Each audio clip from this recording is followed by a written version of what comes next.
Hello and welcome to the Squeaky Bum Time Podcast with Mike and Laurent. In this episode, we'll review the big matches from the FA Cup fourth round. There was only one. The end of Klopp's Liverpool and preview the next match week, which is tomorrow. But first, we pour one out for fat Frank Lampard, who was fired by Chelsea to be replaced by the Tushy.com sponsored Thomas Tuchel. By the way, we used to fat shame people in the 80s. Can you be like, Frank Lampard was called Fat Frank regularly. Mike, do you think Frank got a raw deal, or is just normal totalitarian Duma politics from Comrade Abramovich? Well, more than anything, I wish I was fat like he was fat. I'll tell you that much. Did you ever see him when he was 18, though? No, is he a little chunk monster? Yeah. Outstanding. I've never seen that. He looked like Eddie Munster. He was kind of like sad looking and weird. He looked like his dad used to play for the team. Oh, that's good. That's good. Because his dad did used to play for the team. To answer your question, I think yes to both, right? Like here's the thing. He was good at Derby, right? And Right. Yeah, right. He didn't get promoted. Nope. I don't think he ever should have gotten the job. I've been saying this for a while now, and I think everybody, when he got fired, all the Chelsea fans like, he probably shouldn't have gotten the job yet. And now they have to mourn. I imagine it's sort of like in Justice League when like Superman dies. They're like, oh, now what do we do? Right? Like, we bring him back. Yeah, right, exactly. Yeah. So I mean, am I surprised that he got fired? No, it's Abramovich's bullshit, right? Like, this is what he does. But I did say, I think two or three episodes ago, if there's anyone in the world he would have more, he'd give a little bit more rope, right? A little bit more loyalty to, it would be Frank Lampard, the guy who basically put the motherfucker on the map, right? For at least there's for Chelsea. So much like palace intrigue, like they never wanted him. These were the players that he wanted. Nobody likes the way Frank treated Kepa, blah, blah, blah, blah, blah. These are my guys. Like, you have to remember that Chelsea is two things. One, it's a European oligarchy-owned team, right? Basically, let's not kid ourselves of who Roman Abramovich is. He's basically a gangster who, in Russian terms, you're allowed to steal the government stuff during that weird period when it was like, hey, who wants to steal stuff? I do. And he somehow finagled himself into that. And by the way, he can never go back to Russia again because I think Vladimir Putin wants to kill him. So he's in Israel hiding somewhere. And I think England's trying to get money from him. So let's just know who he is. And then second, it's a European style run club where there is a structure in place, more like an Italian run club. There is a structure in place. They do all the transfers. They run everything. Loans. They have a whole business structure in place where the coach is fireable, hireable, and redone. England doesn't have that. They venerate the Wenger, boss, gaffer, Ferguson style thing where it's one man running the whole club. Whereas the other way is the board runs the club, the GM runs the team. And I think I agree with Chelsea style more, where you just go, well, let's just get a new guy. Who cares? Well, hypothetically, yes. But for English fans, it loses their mind. So there's this guy, Rory, who's on a bunch of, he's like he's like the Chelsea YouTube guy. He's got this long hair, Rory something or other. And he's on the True Geordie podcast, and he's part of his little show. So he's a known YouTuber, Chelsea guy. And there's always this lament of this ephemeral, our club isn't like this. It's different from other clubs. You see this with Arsenal. You see this with United. You don't see it with City. City doesn't have any. There's no, this used to be, this is our way. What way? There's no way. Losing? Losing was your way? Well, so Chelsea, they have this thing where it's just like, how can they do this to Frank? I'm like, if this was not Frank Lampard, they would have fired him ages ago. No, if this was Frank Lampard, you wouldn't give a fuck, right? Like you'd be sitting there going, great, Thomas Tuchel is going to come in and he's going to fix everything, right? That would be your headline. It wouldn't be, you would have already forgotten the other manager's name. And you know, when you say Chelsea is sort of like another thing that is like the Yankees in the 80s with Steinbrenner, right? They're hiring and firing managers twice a week, right? Right. And to put it in current American terms, it was effective. The Yankees won a lot. They just we had a weird sport. No, their aggregate wins for season is like they were good. wins a year. They were good. Yeah. But yeah, I mean, like they just, I don't know where they go from here with all these signings, right? Like Tuchel is going to hopefully put some structure in. I think the way that Frank Lampard was trying to coach was just a shit Mourinho, right? Like that's sort of what. No, but think about it. That's where he kind of came. It was offensive. They were trying to play with fullbacks. It was offensive because you spent $200 million on offensive players, obviously with the fullbacks. Well, here's the thing. It was German coach. He knows Werner. He knows Havertz. Well, not less so. Knows by being in the same league. He coached Rudiger. Right. He coached Pulisic already. So there's a lot of like continental players. He already had Thiago Silva. Now that one is weird. I'm not sure if there's beef there. The players who have to be petrified are all those Chelsea youth guys. Abraham's got to be scared. Mason Mount might be like, I guess I don't play every day now. Chilwell, who's English, and there is this English because English players are so working class. They've got like a different ethos. What do you mean? Well, you just run, right? What do you mean? What do you mean? I stand here until this ball goes here and then I run there. What do you mean? What does that mean? What are you talking about? Yeah. So the English players have to sort of prove their worth. I think Giroud probably has to be like, oh, fuck, I got to show I'm awesome to another guy. So we'll see what happens there. But it's interesting. And this can lead us into the FA Cup. Chelsea won 3-1 versus Luton. Tammy Abraham scored a hat trick. But in Frank Lampard's last game. Right. But the problems that Frank Lampard had showed up in this game. So Werner played in the 10 and he drew a penalty and missed it. So he still can't score. And Kepa was put in goal and literally missed a shot that went right through him. He did have another great save, but it was like a Kepa miss. Like, my guy, did that really happen? Like, this guy he's done. He's a fried goalkeeper. He's got to go. He's the kid in the back of the class, like, who clearly didn't do the reading, and the teacher calls on him, and he's like, oh, shit, I thought you wouldn't call on me. Like, we are always going to call on you, okay? Yeah. And at goalkeepers, you can't fuck around. I'm going to pop around a bunch of these FA Cup games, and then we'll finish up with Liverpool. There were two United. Important games. But let me pop around, and then we'll go to Liverpool. So, if you must. Yeah. Charlie Wolves, only funny because Wolves were terrible, had one shot from like 45 yards, scored it, and that was the only shot they had. So Charlie, respect. Southampton, tell me Saka and Smith Rowe didn't play, and I'd tell you that Arsenal were boring, didn't have any ideas and lose. The big news for them is they have signed Martin Odegaard on loan. Go look at his Real Sociedad play. That guy's good. If they play around him, we'll see what Arteta can do with him.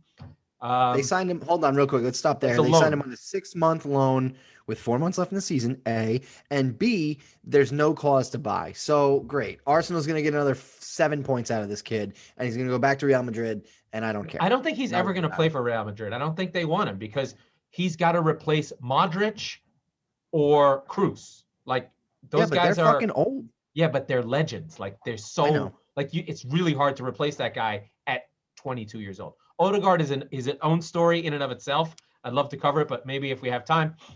It should be said, Southampton does play Arsenal again tomorrow in the Premier League. We'll get to it later. So it was kind of Arsenal didn't want to show their hand too much. They didn't give a shit. They were going to give away the cup. Yeah. My team played Cheltenham, had a hard time.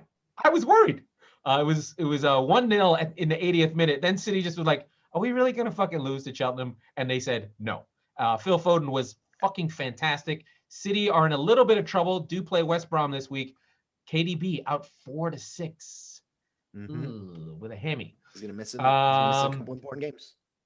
My hipster game, Brentford-Leicester, was a fizzle. Brentford didn't show up. 3-1 to Leicester keeps going. That's fine. Burnley, they scored 3 goals. That's an avalanche. I don't know how that happened. Do you want to talk Wickham for a second, or do you want to just go straight? Not really. They were winning. It was similar to the City game. We just didn't leave it too late. Bale was bad, then Bale was good. And Dombele came on. Kane and Dombele and Son came on in the 70th minute. And they're like, all right, let's stop fucking around. And then bang, bang, bang. 4-1 Spurs. Fine. I don't care. Fine. Whether you want to lose, we have to talk about the narrative shifting. Ole masterclass. Ooh. Manchester. Not an only masterclass. Wait, did you watch this game, by the way? I did. This is the only game of the weekend I actually watched closely. It was fantastic. It was back and forth, and I wasn't Salah paying attention, so I don't feel like it was, but I guess it was 3-2. Salah was the only guy on Liverpool who looked like he was attacking at all, right? Origi stunk. Firmino was fine. Firmino did. Origi didn't play. Yeah, he did. He started, and the Mane came in late. No, it was Jones who played the third striker. He played. Anyway, doesn't matter. Nonetheless, Firmino did things where he was behind the ball and a little bit quietly good Firmino game, I guess. Sure, but yeah, I just didn't see it at all. And then United, who was it? The pass on the first one, I think it was Rashford. Oh, Rashford, incredible! Holy shit! 45-yard pass. Fucked up. What was Milner doing? Yeah, no, he did. It was a quibble. It could have been stopped. Yeah, maybe. It was incredible though. They're at 6s and 7s right now, huh? What is that? That's 6 games without a victory. 6, 7. But I think there's a weird narrative here. One is like Liverpool played well enough to win this game, right? Offensively, they looked the best they've looked in six games, right? Salah scored. They moved the ball pretty well. There was a couple through balls, yada, yada, yada. Another weird quirk of this is Liverpool have not won with Thiago playing, which is weird. Well, let's explore there for a second. He is fantastic in the middle of the field, and he proved it again, but we're really missing. They're missing. Play different. He does, and they're missing Henderson next to him. Henderson has had to slot back into center back. His he didn't play there dips today, and that was natural the problem. Right. But generally speaking, over this tough stretch for them, a Thiago Henderson midfield is bad news for everybody, right? Yeah. So that's kind of where they seem to be, the injuries are finally catching up with them, if you will. And that's where they're actually feeling it. It's having Fabinho and Henderson some days as their collapsing backwards, right? Exactly, yes. Right. And inward. I did love Robertson yelling at Greenwood as he was going to shoot. That was incredible. I love that. I would love to know where this greatest right back of all time is. Trent Alexander-Arnold. He's gone. So I think, and I was thinking he about hasn't had an assist. Like they were getting 20 assists from their fullbacks a season. So for like 2 years. The thing about Trent is that he never was able to defend, right? He never really was that good going back. And he was your classic fullback. They need him now. Here's the thing, though. He had Salah, Firmino, and Mane catching everything and putting everything in the back of the net, right? So he looked like a wizard. And then you add in his prowess on a free kick. You're like, this guy is unbelievable. You don't give a shit that he's not defending. In fact, they're blowing teams out, so they don't really care. Now they need to defend more. They don't really care because they had Van Dijk. Now he's gone. Now Gomez is gone. So you're like, okay, can you maybe play defense just a little bit? And he's like, what is that? What does that mean? So now, not only that, you're not getting all of the bounces. All of his crosses aren't going right on the tip of Mane's head. So the combined management of lack of output, a sort of kind of regressing to the mean, if you will, and then just total loss at the back. Yeah, no, he looks like he's trying out for the next Space Jam movie where the Monstars show up and just take all of his abilities, and he's sitting there like, what the fuck do I do? What is this? Like, yeah, how do I? And the one thing I did notice, and I think this is the key, when Liverpool scored the first Mane goal, Salah goal, it was a Liverpool goal. Turnover early. It was a ball into the midfield, tried to get to Cavani. Milner picks it off. 2 passes later, they're in goal. That is the Liverpool goal. As somebody who has tried to beat Liverpool when they were 198 points, and I have the greatest game, this is not that team. And they were not that team last season. They stopped pressing like crazy 12 months ago. They were able to defend with Van Dijk. That was the rock. And it was slowly breaking down. After they won the league, they started to have some weird results. Then you have the 7-2. Van Dijk played that game. Yep. Nobody remembers that. Were there 3 deflected goals? Yes. But they were bad.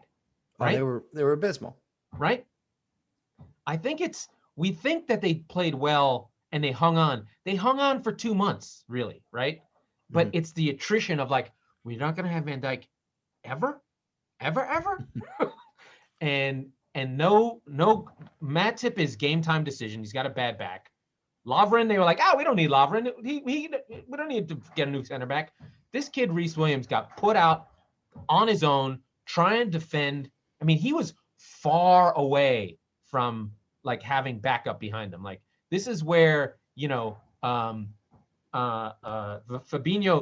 he's a good center back as an emergency. But when Reece Williams is running out to try and cover guys and he's on his own, it's that knowledge to go back behind him. It's that moving as a union. Where's Trent Alexander-Arnold? Who's helping Reece out? Okay, a kid tries to fucking defend the guy 40 feet from goal. Okay, he misses. All of a sudden, United are flying at them. And you're like, oh, this poor kid, he just tried to fucking make another tackle. Yeah. Right? And that's where things broke down for them. Now, I'll give Ole credit. He comes on, he goes for the win. United are clinical. They are good. They are good, okay? They're good. I hate them. I don't want them to be good. There he is. They are good, okay? They got to keep that narrative going. They just have better players, right? And they have depth. They have a bunch of 4 transfers ago guys from 3 managers ago that you're like, oh, Eric Bailly, that guy's good. Oh, let's just use him, right? Or like, oh, Van der Beek, oh, we got that guy. Let's use him. I mean, he was bad, but whatever. But like, and through the attrition of buying overpriced players, you're like, oh, they actually have a lot of guys, right? Like Cavani, 33 over the hill. Yeah, but it's still Cavani. Right. It's not 90 minutes of Cavani, but it's like 25 minutes of like pure Cavani. And then you're like, all right, this guy's kind of over the hill, right? But yeah, I mean, they still can put in a shift and get a result. Or like Pogba, right? Pogba was defending in this game. And I think the key was Pogba. Like, it's like, oh, we signed Pogba 4 years ago. It's a drama. Oh, will he, won't he? Is he going to go? He wants to go to Real. It's Paul Pogba. Yeah. It's not a bum, right? And all of a sudden he's playing. I would say the majority of the 4 years he's been at United, where he has been considered arguably the best midfielder in the world, or at least one of the 2 to 3. Covered as the best midfielder. Covered, yeah, sure, fine. Okay, yeah, sure. But nonetheless, even if there's a conversation about him, right, until the conversation turned into Pogba doesn't give a shit, he wants to leave. And then it went into, we don't really even care anymore. And then he went, just kidding, I'm back. And he just started throwing goals in from ridiculous angles like gangbusters. Still can do, it's when he doesn't show up, right? It's like, right. I think this weird, and I don't know how United fans feel or if it's too much. To me, the weird one is these mascot players that embody your team. Like, I feel like for Liverpool, it's Henderson. Yes, Henderson is good. Is he the most talented guy out of the 11? He might be the least talented out of the 11, right? Sure. Or McTominay. McTominay is the least talented guy on United, but he plays for the shirt. He yells at guys. He gives it his all. He's a Man United guy, right? And he cares more than any of them. Right? When he yells at you, when he yells at a Rashford or a Pogba or the right back, Wan-Bissaka, right? Anybody who is higher paid, higher talent, everything. If he's busting his ass, screaming with sweat running down his face, that gets you going, right? Yeah, like, for sure. Even Pogba, the ego is checked at the door by Scott McTominay, right? Yeah. By Jordan Henderson, who has obviously risen to club captain status, so whatever. But McTominay will be the captain of the United. Sure, because he's the glue. Absolutely, he's the glue in that side sometimes especially when they need it. So it's interesting. Getting back to Liverpool for a second, though, you said something where they stopped pressing about 12 months ago. It's true. We talked about it before. All the teams did, actually. A lot of Well, and this year, again, we covered it. We talked a lot about how the condensed schedule, COVID, no fans, everything. There's a lot of shit in there. Yeah, a lot. But Liverpool played 11 guys for 3 years. That's the other problem. So we've said this before too, but you just can't play that style that much, right? We saw it with Pochettino's Spurs a few years back where they just hit the fucking wall and they couldn't beat anybody because they just couldn't go for 90 minutes anymore. And you can't get out of it. It's weird because it's like it's everything. It's how you play. It's who you right. are. But you the, can't even so get the out of it. problem, but the problem is that you just get diminishing returns, right? You just slowly degrade. You press slower, and your legs are heavier, and you're 2 or 3 steps behind where you would have been, which allows basically you to get caught out. What happens to the Gengen press, if you will, then it just becomes just bang, bang, bang, pick them apart, and then you're through the midfield.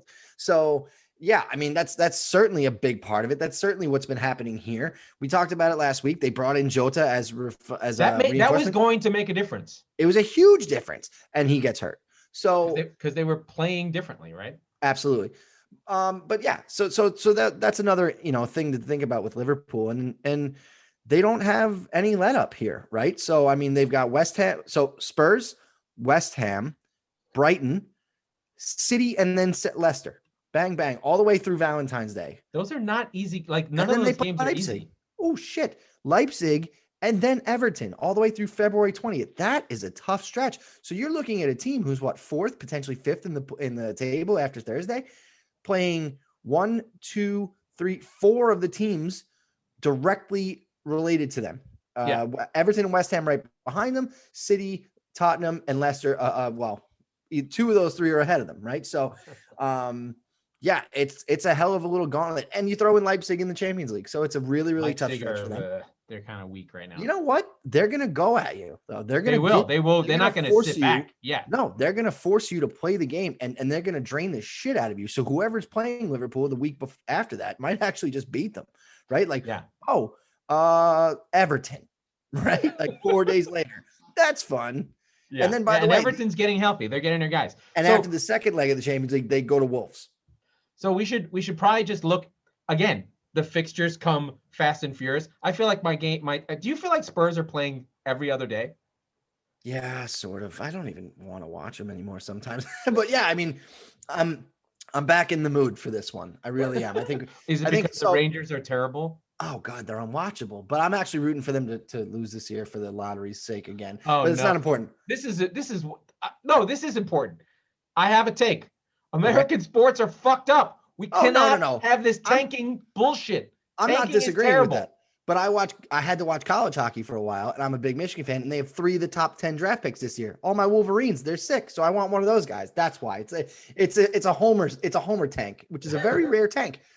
Nonetheless, back to the football. Okay, so let's go through this. I want to go through every game because it's kind of getting into like nitty gritty important. Like what is the key point of each game? So Newcastle Leeds tomorrow 10 a.m. Leeds are not playing well, but if Newcastle loses badly, they're gonna fire Steve Bruce. Yeah, like this is it because they snuck in a Premier League game in the middle of the FA Cup. They did. They played Aston Villa and got shithoused. And the conversation is like, what is going on? Well, when are they gonna do it? Yeah, like they're not even trying to play at this point. They're just like, oh, we're just gonna wait and just lose. I guess they're waiting for Sam Maximin to do something. Of course, I want to see Leeds really get their engine back going and fucking kick shit out of them because they've had like not 4 days off, but maybe 6 days off because they didn't play in the FA Cup. That's a big one. West Ham, the rampaging Hammers, go to Crystal Palace. That's sort of a London derby. And they're just winning, and they just kicked the shit out of Doncaster in the FA Cup. So Moyes' boys are doing really well. But Moyes has really got to be careful. That team has Frank Lampard's fat ass's name all over it.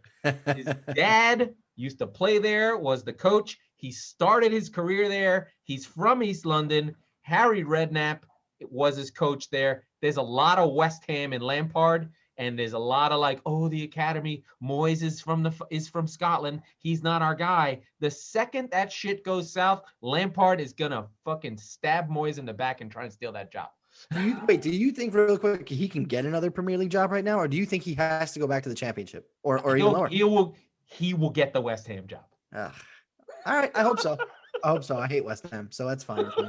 And then you'll find out that he's not a good manager. Arsenal, Southampton. You know what? There's no reason Southampton can't win this game again. Arsenal never win in Southampton. Ever. Let's be clear. Southampton, real tough stretch too, right? Like we were. Yeah, they started getting a lot of draws in a row. Yeah, and a couple of losses too. But I mean, they can. Well.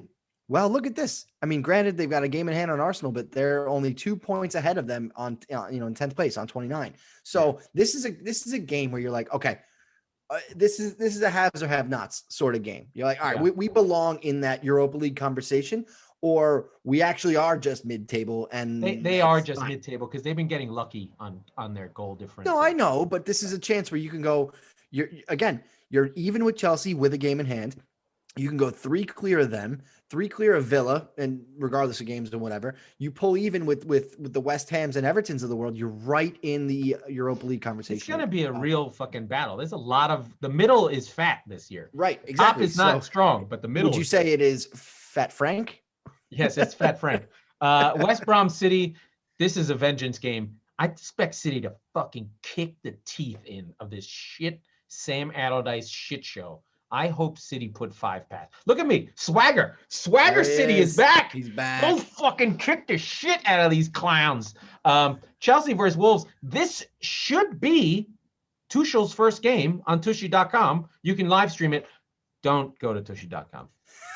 It's inappropriate. Or go. You know what? Fine. Why not? See what it's about. I'm not a paid sponsor. We were not paid for that plug. Oh, we should try though. That would be great. Yeah, so you know what? Now there's a marriage I can get behind. Hey, hey.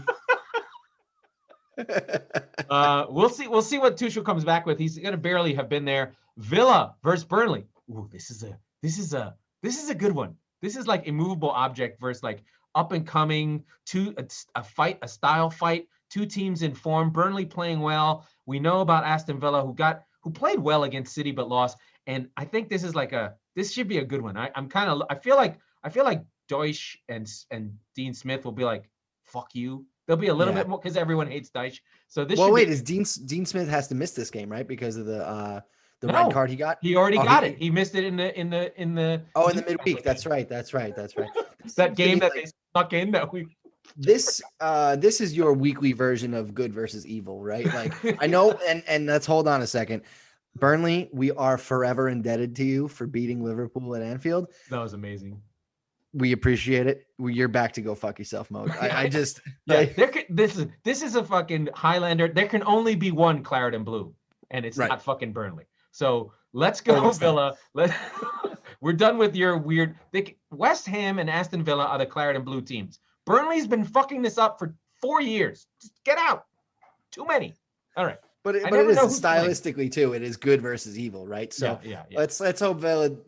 Let's hope Villa prevails. We have a 6-pointer. Loser goes home. Brighton, Fulham. If Fulham win this game, they're not going down. then my poor Potters are in fucking potty hell. Fulham in this game, they're on 15 with a game in hand on Brighton, so 2 points back. That if the race is on for survival, I should say. And so much better. No, I agree. I agree. Hell, they're driving me nuts. I would say after Thursday, we're looking at we're probably still just looking at the same 4 teams for one spot. I don't think West Brom gets it. The other good game was not this Sheffield United versus Man United game, although I wouldn't put it past Sheffield United to beat Man United. I would put it past them. I would comfortably put it past them. 1 versus 20. This is football. This is weird. They just played Liverpool twice. They've been up high in the world. It is your classic trap game. This is a trap game. Yeah. Come on, Sheffield. Bring the fucking blades. It was actually cutlery. They were making kitchen knives. I could see a draw. Sheffield United will not get 3 fucking points. I could see a draw. Please. Like the penalty gods. Ramsdale just grabs the ghost of his former goalkeeper and just 3 inches. No, I can see the penalty gods finally get even with United late. It's 1-0 and they can't kill them off. It's like a classic Tottenham game where late they just give away a penalty because they're fucking clumsy. I could see that. Otherwise, I think United roll. Sheffield, you fucks. And then the other good game, I think Everton Leicester promises to be good. And then your boys on Thursday alone. Big one. Oh boy, we will be hosting Liverpool. I have my hopes up again. I am no doubt about it. I am in the face. Give it to them in the face. No doubt about it. I am ready to get hurt again. Look, we're somehow miraculously, you win this game, you are still right in the conversation. You're right there. But now you don't get the luxury of losing to these top teams and still being in the conversation, similar to like what Leicester does a lot. You need to go beat these fucking teams now. You drop points against Fulham, you drop points against Newcastle and fucking Burnley and Palace, you go beat Liverpool. Or you just sit there and hope for fourth place, which honestly, they can beat Liverpool. There's no doubt about it. They should have beaten Liverpool already. They can beat them. The best team lost. So, yeah. Yeah, but there's no reason they can't beat Liverpool. I just think if Liverpool beat Spurs, that's bad. It's a weird game where like a draw is fine, a loss is bad. Well, here's the thing. This is what's on the line for Spurs. You're looking at respect. 3 times. Respect. You're looking at breathing down Leicester's back for third, and honestly, City as well, right at second or third spot. If you get a win, if you don't, and Liverpool win, you're done. The title race is done. It's a 4-horse race then. And then you probably drop to at least seventh because Everton and West Ham most likely, well, Everton might get a result, but like you are probably falling behind both of them. It's a good narrative. It is a good narrative shifter though. It is like it'll make the whole like shifter. All the shows are just like, thank God we've got this game. It can change the whole weekend. We'll have this, we'll have United, blah, blah, blah. We'll have all the games are at 10 a.m. So it's like all the games at the same time, which is always nice. For nice. You, yeah. And then you'll have this Thursday game. You'll be on your own. You'll get the whole narrative thing. But Mike, let's wrap it up. What are we? Fine. We are the Squeaky Bum Time Podcast. We record and post on Mondays and Thursdays. We'll have more for Thursday to have a review of all these games. We'll definitely go through that. And then I think they just play again on Saturday. So we'll do that.